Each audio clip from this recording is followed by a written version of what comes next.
오늘도 하나님의 은혜가 우리 성도인들의 삶 가운데 충만히 임하시기를 주님의 이름으로 축복합니다. 오늘은 여호와를 의지하는 자라는 제목으로 말씀 나누도록 하겠습니다. 이 시편 125편은 바벨론의 포로로 끌려간 후에 다시 복귀해서 예루살렘에서 예배드리는 그 모습 가운데에 하나님을 찬양하는 그런 시입니다.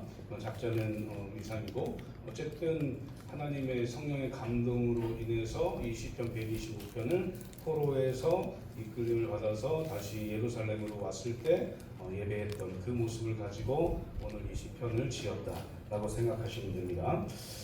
이들도 하나님을 믿는 신앙생활을 했어요. 우리도 신앙생활을 합니다. 신앙생활이 무엇입니까? 신앙생활은 하나님을 의지하고 하나님이 원하시는 뜻대로 하나님이 하라는 대로 그대로 행하는 삶이라고 풀이할 수가 있겠죠. 이 제가 지금 말씀드린 이것을 우리가 매일 매 시간 하는 것을 신앙생활이라고 이야기해요. 그러면 신앙생활을 못하고 일을 하면은 신앙생활이 아닌가? 아니요. 그때도 하나님을 묵상할 수 있으니, 기도할 수 있으니, 말씀 볼 수 있으니, 말씀 묵상할 수 있으니 신앙생활이라고 할 수 있겠죠. 어쨌든 이 신앙생활의 주된 포인트는 우리가 하나님과 동행하여 하나님을 의지하며 사는가, 아니면 세상과 동행하여 세상을 의지하며 사는가로 나뉘는 거죠. 그래서 신앙생활을 하는 우리 그리스도인들은 하나님을 의지하는 삶을 살아야 된다. 이게 올바른 신앙생활이다라고 말할 수 있습니다. 하나님을 의지한다. 의지가 무슨 뜻입니까? 의지를 제가 이렇게 또 네이버로 이렇게 검색을 해봤는데 몸을 기대거나 맡김 이런 뜻이네요. 몸을 기대거나 맡김, 의지. 여러 가지 다이어니까. 그리고 마음을 붙여 그 도움을 받은 이런 얘기예요. 그래서 이 의지한다 이 얘기는 우리의 몸을 다 하나님께 맡기고 하나님의 도우심을 구한다. 이게 신앙생활이 아니고 무엇이겠습니까? 어쨌든 이런 신앙생활을 우리는 감당하고 살아야 된다는 거죠. 여호와를 의지하며 살아야 된다라는 거예요. 근데 여호와를 의지한다. 우리가 하나님을 알 수 있는 방법은 우리 스스로 알 수 있는 게 아니에요. 사실은 우리 스스로 나는 하나님을 알아요. 하나님을 알 수 있어요. 깨달을 수 있어요. 라고 말할 수 없어요. 왜냐하면 우리는 하나님과 가까이 할 수도 없고 하나님을 볼 수도 없고 우리 스스로 볼 수도 없고 하나님이 우리 마음에 흔히 말하는 직통계시처럼 바로 우리에게 올 수가 없습니다. 그럼 죽어요. 제가 얘기하는 대로. 그런데 예수 그리스도를 통해서 성령 하나님을 통해서 우리가 성경을 깨닫고 하나님을 알게 되고 하나님이 어떤 분인가를 알게 되어서 하나님을 의지할 수 있게 된다라는 것이죠. 그러니까 우리에게 있어서 예수 그리스도 성령 하나님은 정말 참 귀하고 중요한 분이다라는 것이죠. 왜냐하면 하나님을 알게 하시고 하나님을 의지할 수 있도록 만들어 주시기 때문이라는 거죠. 오늘 말씀 보니까 이 예루살렘 성이 있는 그러니까 도시죠. 안시성 보셨죠? 안시성 그 성곽 안에 도시가 있잖아요. 항상 그렇게 만든단 말이에요. 그래서 이 예루살렘 성도 예루살렘 성곽 안에 만들어져 있는 도시예요. 이 안에 성전이 있는 거죠. 그래서 생각해 보면 그렇게 딱 이렇게 지어져 있다. 근데 이 성전이 예루살렘 성이 어디에 있냐면 시온산에 있어요. 시온산에. 이 시온산을 우리가 좀 알아야 되는데 여기가 이제 난공불락의 요새예요. 그냥 자연적으로. 왜냐면 이 시온산이 640m에서 770m가 됩니다. 좀 시온산 하니까 좀 낮은 것처럼 보이잖아요. 느껴집니까? 근데 660에서 770m에 있는 이 산 위에 있는 이 요새가 이 시온성이라고 해요. 시온산이고 예루살렘 성전이라고 해요. 이런 높은 곳에 있는 성이에요. 그러니까 이 이스라엘 백성들이 포로로 끌려갔다가 다시 돌아왔다가 이 성전을 다시 건축하고 재건하고 그 안에서 예배를 드렸을 때 그 감격은 엄청났을 거예요. 나를 다시 이곳으로 보내셔서 하나님이 나를 보호하시려고 하시는구나 라는 그 마음을 충분히 느꼈을 것이다 라는 것이죠. 이 시편 기자는 하나님을 의지하는 삶, 하나님과 함께하는 삶, 이 삶이 얼마나 중요한지를 오늘 시편 125편에서 끊임없이 이야기합니다. 그래서 이 오늘 시편 125편을 통해서 우리가 하나님은 어떤 분이시고 하나님을 의지하는 자는 어떤 자들인지를 한번 살펴보려고 해요. 우리가 이 산 하면은 산이 어떻게 생성이 됩니까? 산이 군대에서는 산을 옮기라 그러면 산도 막 이렇게 옮기거든요. 삽으로 설악산도 옮길 수 있을 정도가 군인인데, 산은 누군가 흙을 퍼가지고 다져가지고 만든 게 아니에요. 이 지구의 이 나이가 몇 년입니까? 몇십억이 되잖아요. 수십억 년 되잖아요. 지구의 형성 역사는 46년, 6억 년. 그리고 점점 지구가 식으면서 38억 년쯤에 오늘과 같은 땅이 형성됐다고 과학자들이 얘기해요. 이 한반도는 5억 년 전에 고생대 초기에 만들어졌다 이렇게 얘기하는데, 어찌됐든 그러면서 이제 산 이게 지각 현상 뭐 이렇게 하면서 산이 융기되고 뭐 이렇게 가라앉고 이러면서 산도 형성되고 뭐 이렇게 되는 거잖아요. 그러니까 이 산이 그냥 형성되는 것도 아니고, 이 산이 누군가가 쳐가지고 무너지는 것도 아니고, 그만큼 견고한 게 산입니다. 견고한 게. 그래서 이 이스라엘 백성들이 바벨론에서 포로로 끌려와서 이 시온산에 갔을 때 하나님의 놀라우신 은혜를 딱 발견했을 때는, 이 산처럼, 이 시온산처럼 우리를 보호해 주겠구나. 그러면 우리는 신앙생활하는 하나님의 백성으로서 하나님을 의지하는 삶을 살아야겠구나 라고 생각했을 거란 말이에요. 그리고 그 마음으로 예배를 드렸을 것이다 라는 것이죠. 하나님을 믿는 사람들, 하나님을 의지하는 사람들, 가만히 생각해 보면 그들에게도 질병이 있고요, 그들에게도 연약함이 있고, 그들에게도 아픔이 있고, 그들에게도 고통이 있고 고난이 있고 다 있습니다. 여기 계신 우리 성도님들 예수 그리스도 믿으시죠? 그러면 하나님의 자녀고 하나님을 의지하는 신앙생활을 하는 사람들이란 말이에요. 그런데 안 아프십니까? 아프시죠?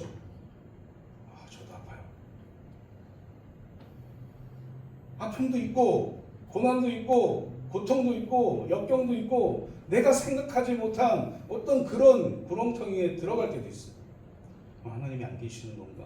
나는 하나님을 의지하며 사는데 하나님은 나를 버리신 건가? 라고 생각할 때도 있습니다. 그러나 중요한 것은 하나님께서는 우리를 한 번도 놓지 않으셨다는 거예요. 하나님께서 우리를 놓으셨다면 우리는 저기 있을 거예요. 여기 다 경험해 보신 분들도 많고, 하나님이 우리를 붙잡고 있지 않으시다면 우리는 지금처럼 살 수 없었을 수도 있습니다. 예수 그리스도 믿고 구원받는 삶을 살 수 없었을 수도 있어요. 하나님을 의지하는 자라는 이 안에는 그래서 어떻게 살아야 된다 라고 말할 수 있는 부분이 있는 것이죠. 하나님께서는 우리를 한 번도 놓지 않으세요. 이게 우리 장로교 합동 측의 교리 중에 하나인데, 은혜로 받은 구원이에요. 그래서 하나님은 우리의 손을 잡아요. 하나님께서. 그런데 인간은 내가 하나님을 잡아야지 내가 믿음의 사람이 되지 라고 착각하지만, 우리가 손을 놓아도요, 하나님이 우리의 손을 잡고 있기 때문에 우리는 떠내려가지 않는 거예요. 그래서 우리가 죄 가운데 빠져 있고, 악한 가운데 빠져 있고, 어려운 가운데 빠져 있고, 고난과 역경 가운데에서 하나님이 계신가? 라고 고민하고 자꾸 하나님을 멀리하려고 할 때, 그때에도 하나님께서 우리를 잡고 계십니다. 그래서 다시 부르세요. 그리고 다시 하나님의 자녀들을 예배가 있는 곳에 모으세요. 남유다 백성들이 죄를 너무 많이 지어가지고 하나님이 이제는 다시는 안 되겠다, 이제는 안 되겠다, 70년간 바벨론에 포로로 끌려갔다가 내가 그때 남은 구루터기를 다시 돌아오게 할 거니까 지금 가. 내가 그 심판을 할게 너희들에게. 그리고 실제로 바벨론에게 멸망당해서 심판당해 바벨론으로 끌려갑니다. 그럼 하나님이 없으신 건가요?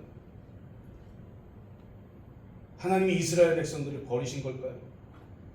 하나님은 정확하게 70년의 그 약속을 지키시고 70년 후에 다시 돌아오게 하세요. 그것도 이방 나라에서 이방 왕을 통해서 돌아오게 하세요. 하나님의 일하심은 우리가 알 수 없는 거예요. 그래서 하나님이 일하시는 것은 미약한 우리가 정확하게 알 수 없는 거라고요. 성경 66권을 우리에게 하나님이 주셨습니다. 그런데 하나님은 이것만 알고 계신 분이 아니에요. 우리가 알 수 없는 모든 것들을 다 알고 계십니다.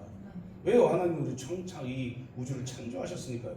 다 아시는 거죠. 다 설계자시니까 다 아시는 거예요.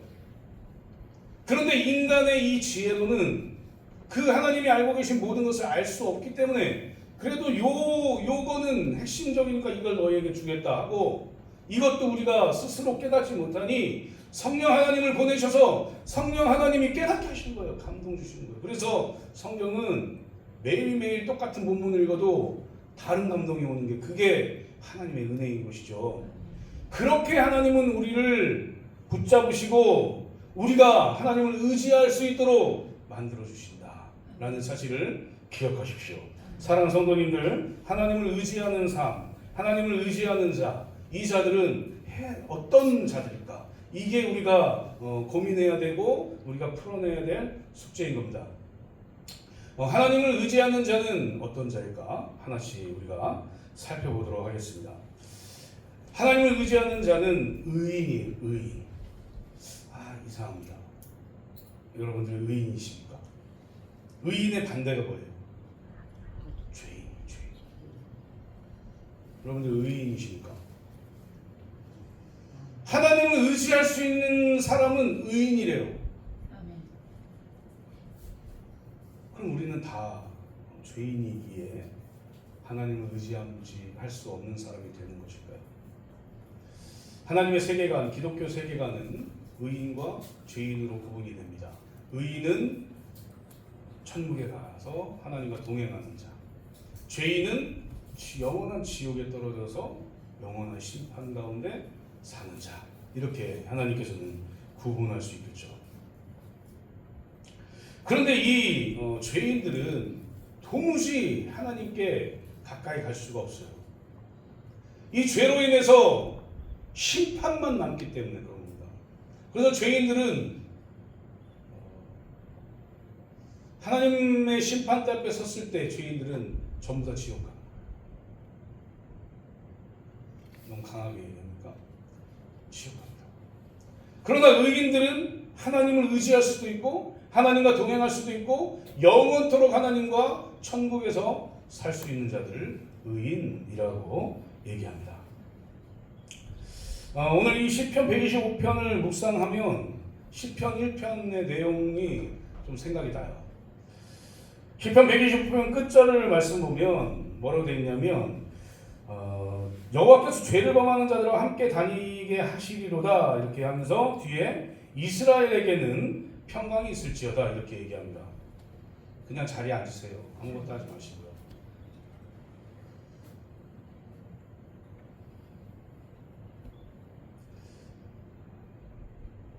그가 하는 시편 1편 말씀 보면 앞부분에는 복 있는 사람은 이렇게 얘기를 하고 뒤에 보면은 그가 하는 모든 일이 다 형통하리로다 이렇게 얘기를 해요. 비슷한 구성으로 가고 있죠.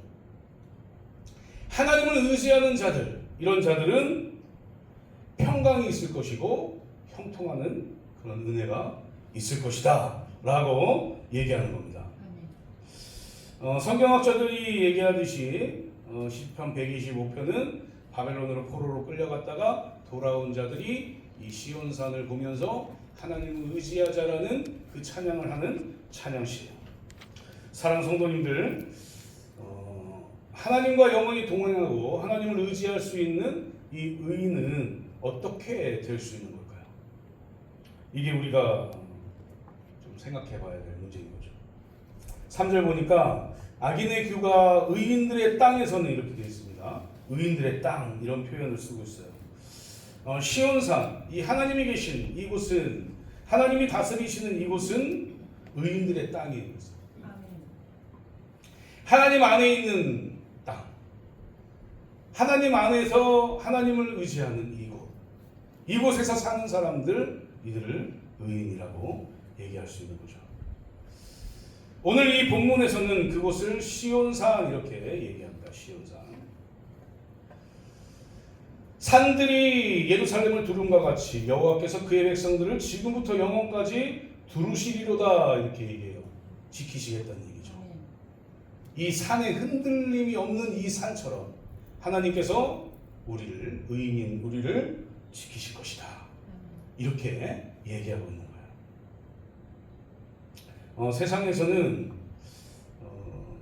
사람들을 어떤 기준점을 가지고 의사면 의사, 정당을 가지고 정당이면 정당 이렇게 구분해 가지고 이 사람은 이렇다, 이 사람은 이렇다 이렇게 얘기를 하죠. 그런데 하나님께서는 그렇게 나누지 않으십니다. 의인과 악인, 이 사람은 의인, 이 사람은 악인, 죄인 이렇게 나누시는 거죠. 창세기 6장 9절 말씀을 보면 노아가 등장해요. 노아는 의인이요 당대의 완전한 자라 이렇게 얘기해요. 노아가 왜 의인이라고 하나님 말씀하실까요? 이 노아의 홍수의 때를 보면요, 죄가 가득했대요. 죄가 너무 가득해가지고 이제 의인을 찾아올 수가 없는 거예요. 이제 어쩔 수가 없겠구나. 참다가 하나님이 홍수를 일으켜가지고 모든 사람들을 다 죽여요. 몇 명 빼고 8명 빼고 노아의 가족 8명 빼고. 어떻게 살 수 있었을까요? 아무것도 남지 않았습니다. 아무것도. 사람은 아무도 남지 않았어요. 어떻게 노아는 살 수 있었을까요?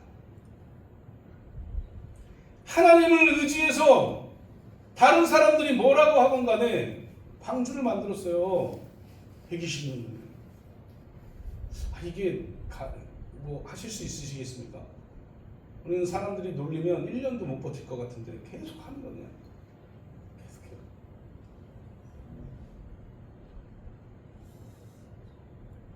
열심히 해요. 그리고 하나님의 보호하심으로 방주에 들어가서 살아요. 구원받는다고요. 나머지 사람들은 너무 악해서 다 홍수로 심판을 받아요. 그런데 하나님은 죄인을 심판하십니다. 이건 하나님의 공의예요. 그 누구도 막을 수 없는 거예요. 하나님은 죄인들을 심판하신다. 이걸 우리의 마음속에 가지고 있고, 그러나 하나님은 바로바로 심판하지 않으세요. 우리가 죄를 지면 심판받아야 되잖아요. 죄 지면 심판받기 위해서 받아서 탁 한 대 맞고, 또 죄 지면 심판받아서 또 한 대 맞고, 이렇게 안 해요. 참으세요. 참습니다. 인간이 착각을 하죠. 되게 이건 되는구나. 이건 괜찮은 거구나. 이렇게 착각을 해요. 그래서 계속 똑같은 거를 하는 거죠. 똑같은 죄를 짓고, 똑같은 죄를 짓고, 이렇게. 그게 죄인의 습성인 거예요. 죄인의 특징인 거죠. 그러나 하나님께서는 참으시다가 이제 안 되겠다 라고 마음 먹으신 후에는 우리가 생각할 수 없는 심판으로 우리를 멸망시키시죠. 복음이 땅 끝까지 전해졌을 그때에 예수님이 오신다 이렇게 성경이 얘기합니다. 이게 무슨 말입니까? 죄인들이 예수 그리스도를 듣고 다 믿었을 그때에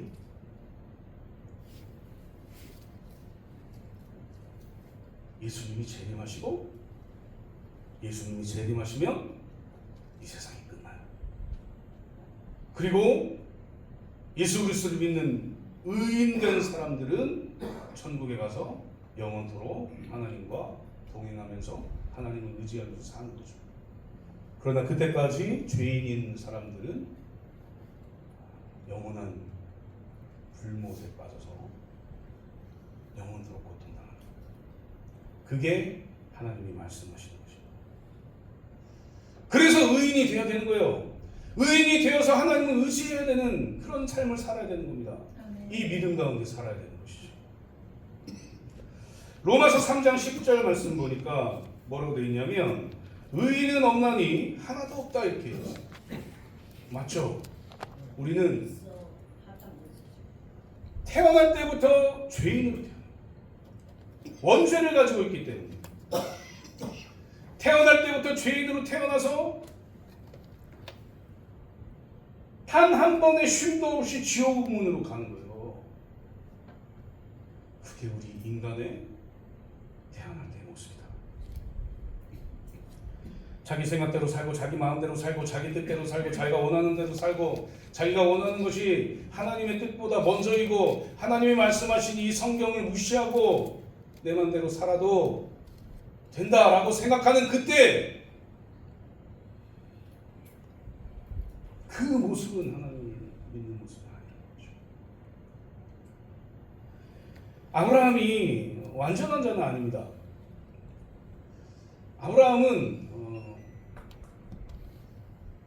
상당히 나약하고 연약한 자예요.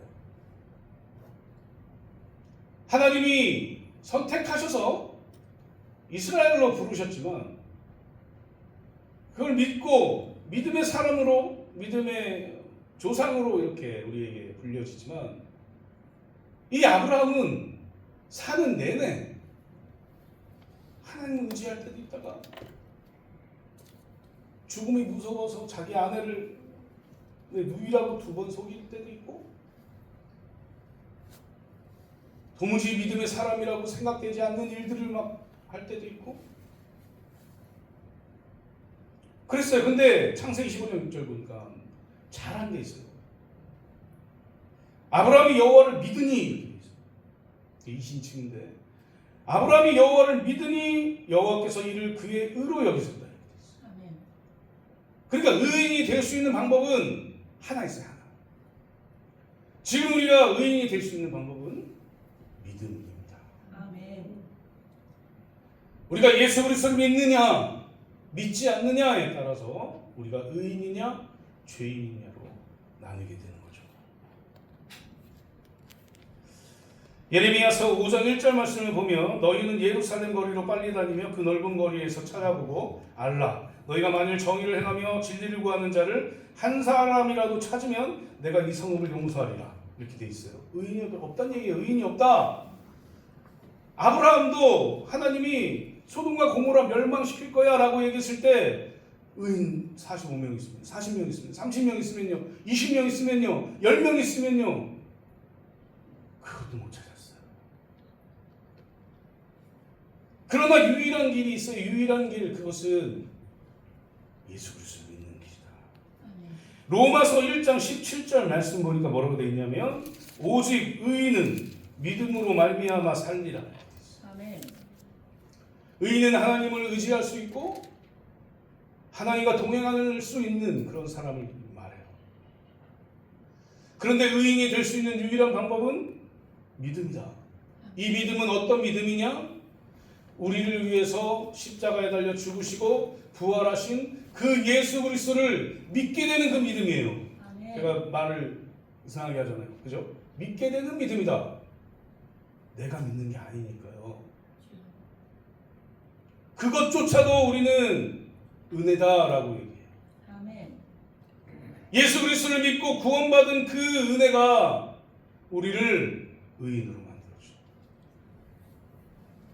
그리고 의인이 된 우리는 세상을 의지하는 것이 아니라 하나님을 의지할 수 있는 사람이 되는 것이죠. 그래서 사랑하는 성도님들, 우리가 의인 되었잖아요. 무엇으로요? 믿음으로 말미암아 의인 되었어요. 아브라함처럼, 다른 믿는 사람들처럼. 그럼 우리가 어떻게 살아야 되는가? 하나님을 의지하며 사시길 바랍니다. 아멘. 하나님을 의지하며 살아갈 때 주는 하나님의 은혜를 매일매일 경험하면서 사세요. 아멘. 그게 신앙생활이고 그렇게 사는 것이 우리 그리스도인이 사는 것이다 라는 것을 믿음으로 오늘도 살아가시기를 주님의 이름으로 축복합니다. 두 번째, 하나님을 의지할 수 있는 사람은 어떤 사람이냐? 선한 자다라는 거예요. 오늘 말씀 보니까 4절 앞부분 보면 여호와여 선한 자들과 이렇게 되어 있죠. 그리고 선한 자들을 선대해달라고 얘기해요. 시편 120편 이 기자는 하나님은 선한 자들을 선하게 대해주신다는 믿음이 있고 확신이 있었어요. 그래서 하나님 선한 자들을 선대해 주십시오. 선한 자들을 선하게 대해 주십시오. 이렇게 얘기해요. 이 선한다 이 얘기, 선대하신다 이 표현을 영어로 하면 do good 이렇게 돼 있어요. 그러니까 좋은 것으로 행해 주십시오 이런 거예요. 그러니까 좋게 대해 주세요 이런 얘기예요. 하나님 선한 자들을 하나님을 의지할 수 있도록 만들어 주시고 하나님을 의지하는 이 자들을 하나님 좋은 것으로 채워 주세요. 아멘. 이렇게 지금 시편 기자가 얘기하고 있는 겁니다. 하나님께서는 실제로 선한 자들, 의로운 자들, 이 자들을 구원하시고 우리와 같이 구원하시고 악한 자들을 심판하세요. 하나님이 이런 분이라는 거죠. 그래서 이 하나님에게 이 시편 기자가 하나님 선하게 사는 사람들을 선대해 주십시오. 선하게 사는 사람들을 두굿해 주십시오. 선하게 대해 주십시오. 좋은 것으로 채워 주십시오. 라고 얘기하는 거죠. 갈라디아서 6장 9절 말씀 보면 우리가 선을 행하되 낙심하지 말지니 피곤하지 아니하면 때가 되면 거두리라 이렇게 얘기해요. 아멘. 하나님 선하게 대해주세요. 선대하게 선대해 주세요. 이렇게 얘기하기 전에 우리가 의지하는 하나님, 우리와 동행하시는 그 하나님이 주시는 말씀 가운데 하나님을 사랑하고 이웃을 사랑하라는 것을 먼저 행하라는 거죠. 이 선대하는 선한 일을 하는 것, 이 성경에서 가장 대표적으로 우리가 알 수 있는 것은 선한 사마리아인이죠. 선한 사마리아인처럼 사는 사람들을 선대해 주세요 이렇게 얘기하는 거예요. 그런 사람만이 하나님을 의지하는 삶을 살 수 있다 이렇게 얘기하는 것이죠. 상성도님들 이웃을 사랑하고 계십니까? 옆에 보세요. 뒤에도 보시고 좀 사랑할 만하십니까? 네. 사랑하세요. 아멘. 좀 사랑하지 못할 부분이 있어도 사랑하세요. 아멘. 나를 보면 알잖아요. 나를 보면 나도 별로 사랑받을 만한 게 없을 때도 있잖아요.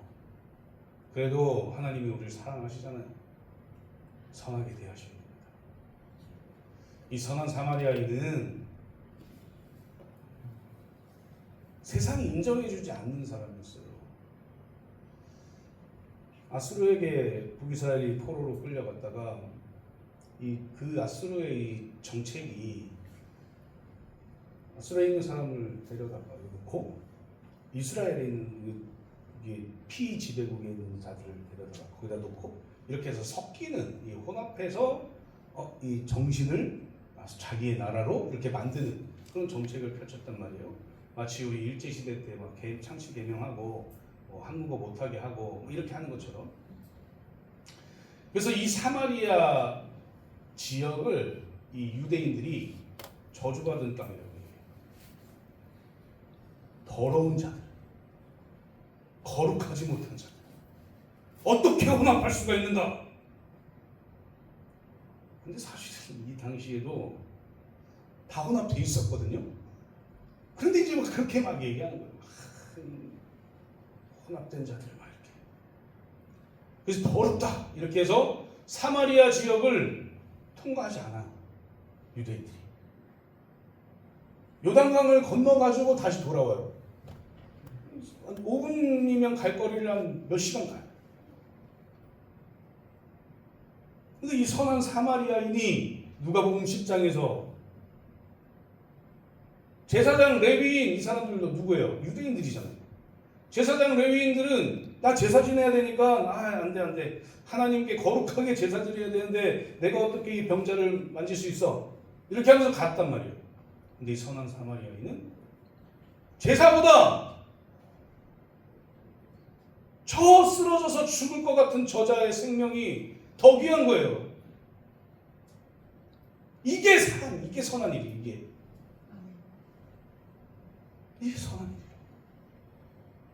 사랑하는 성도님들, 선한 일을 행하십시오.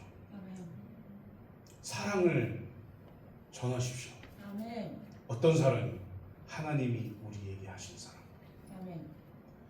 독생자 예수를 우리에게 보내시고 죽이시고 우리를 구원하신 그 사랑을 우리 옆에 계신 분들에게 행하셔야 된다. 그럴 때 여호와를 의지할 수 있고, 그럴 때 굿 해주신다. 하나님이 선대해 주신다라는 것을 믿으시고, 오직 하나님 의지해서 하나님의 사랑 가운데에서 선한 일을 행하셔서 하나님을 의지하고 하나님의 은혜를 누리시는 저와 성도님들 되시기를 주님의 이름으로 축복합니다. 마지막 세 번째는 마음이 정직한 자가 하나님을 의지할 수 있다라는 거예요. 마음이 정직한 자, 마음이 정직하다, 이 거짓되다, 이것을 사람이 알 수가 없어요. 우리가 이렇게 저 사람은 착해요, 저 사람은 너무 좋아요, 이렇게 얘기하잖아요. 근데 이렇게 보고 얼굴 보고 그거 알 수가 없어요. 저 착해 보입니까? 나쁘게 보입니까? 정직하게 보입니까? 거짓되게 보입니까? 알 수가 없어요. 알 수 있습니까? 알 수가 없어요. 내 마음 아세요? 제 마음 아십니까? 하나님은 아세요. 하나님은 우리의 머리털까지 세신 바 되십니다. 어제는 네가 34,600개가 있었는데 오늘은 34,500개가 있구나. 이렇게 다 아세요. 하나님은 우리를 야다하신다. 이렇게 히브리어로 얘기해. 야다, 이게 뭐냐면 이게 부부간의 어떤 그런 모습으로 너희를 안다. 다 안다는 얘기. 다. 전부 다 안다라고 얘기해. 하나님. 지금도 하나님은 우리를 보고 계시죠. 그래서 하나님은 우리가 정직하게 행하는지 거짓으로 행하는지 다 아신다. 그래서 코람데오, 하나님 앞에서 어떻게 우리가 행해야 되는 것인가. 이런 경우도 있습니다. 하나님, 이거 내가 이거 정직하게 행하는 건데요. 하나님, 내가 이거 내 기준에서는 정직하게 행하는 겁니다. 이게 되잖아요. 이거는 하나님이라고 얘기할 수도 있어요.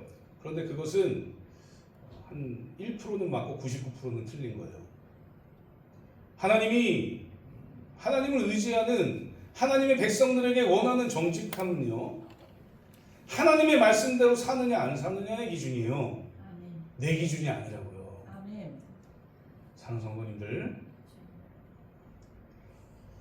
하나님 앞에서 정직하게 사십시오. 욥기 1장 말씀 보면 욥에 대해서 얘기하는 게 뭐라고 되어 있냐면, 우스 땅에 욥이라 불리는 사람이 있었는데 그 사람은 온전하고 정직하여 하나님을 경외하며 악에서 떠난 자더라. 이렇게 얘기해요. 온전하고 정직하대요. 욥의 이 평가는 그거예요. 하나님이 주시는 평가는 온전하고 정직한 거예요. 하나님을 떠나지 않는 자. 이게 무슨 말이냐? 하나님을 의지한다, 하나님과 동행한다, 이 얘기죠. 그래서 정직한 자는 하나님과 함께 할 수 있다는 거죠. 그러나 정직하지 않은 자, 거짓이 충만한 자들은 하나님과 함께하는 것이 아니라 내 기준대로 사는 거예요. 내 기준대로 산다, 이게 얼마나 무서운 일인지 아십니까? 오늘 말씀을 보니까 뭐라고 또 돼 있냐면, 5절 말씀 보니까 자기의 굽은 길로 치우치는 자들, 내 멋대로 산다는 얘기예요. 이 자들은 여호와께서 죄를 범하는 자들과 함께 다니게 하실 거예요. 계속 죄인으로 남게 하시겠다는 얘기예요. 그러니 사랑하는 성도님들, 정직한 자가 되고 싶으십니까? 그러면 기준을 말씀해 두십시오. 아멘. 기준을 하나님께 두세요. 물론 하나님께 두어서 우리가 못하는 게 있을 수 있어요. 하나님의 법을 지키지 못할 때도 있습니다. 그럼 그럴 때 어떻게 해야 돼요? 의인으로 되기 위해서 우리는 어떻게 해야 됩니까? 옛날에는 구약 때는 이 속죄제 드렸지만 지금은 회개하면 돼요. 제가 이렇게 얘기한다고 해서 회개를 남발하지 마십시오. 하나님 회개하면 된다면서요. 회개했습니다. 또 가서 또 지금 회개했습니다. 이렇게 하지 말라고요.